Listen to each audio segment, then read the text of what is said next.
ऐसा क्या निकला? आदर्श विश्वकर्मा कल्याण महासभा का संस्थान के राष्ट्रीय अध्यक्ष एडवोकेट विनय कुमार शर्मा इधर विगत 5 वर्षों से जागरूक हो रहा है। युवा पीढ़ी समझ रही है कि भगवान विश्वकर्मा के वंशजों का जो तेज है, जो क्षमता है, जो गुण है, वो अन्य किसी में नहीं। जैसा आपने गुड़ की बात कही, तो आपने 3 दिन कथा सुनी, महाराज ने सुना, आपने कथा सुनी, तो उनसे कुछ ज्ञान प्राप्त हो वो बताइए। महाराज जी की कथा से यही प्राप्त हुआ, हालांकि पहले भी पता था कि भगवान मनुमय तुष्टा देव, लेकिन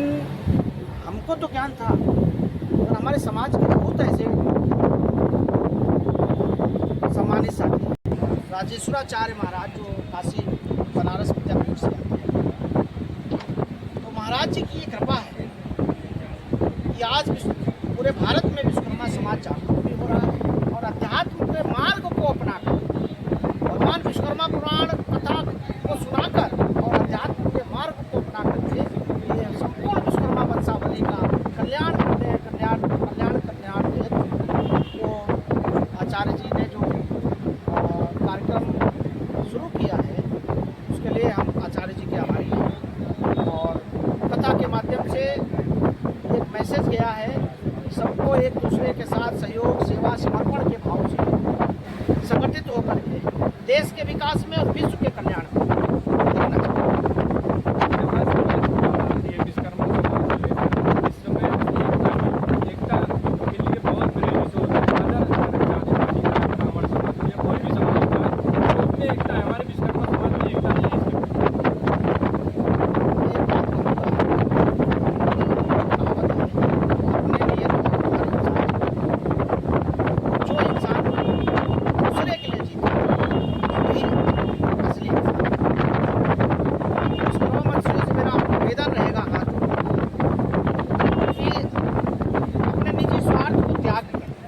समाज के कल्याण है और विश्वकर्मा वंशजों को संगठित करने हेतु अपना व्यक्तिगत थोड़ा त्याग करके अगर हम समाज को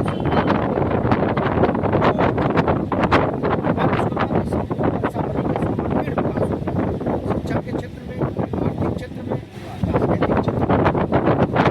क्षेत्र में कोई ऐसा क्षेत्र नहीं होगा जहाँ पर विश्वकर्मा समाज का परचम न लहराए।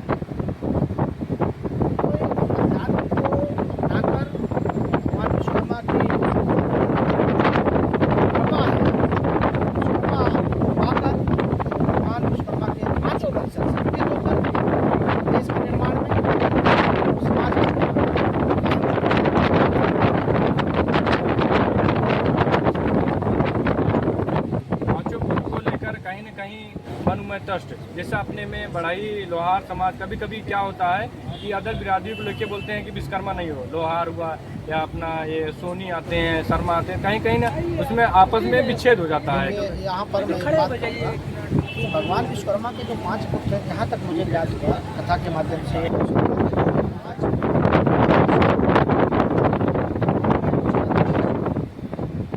जो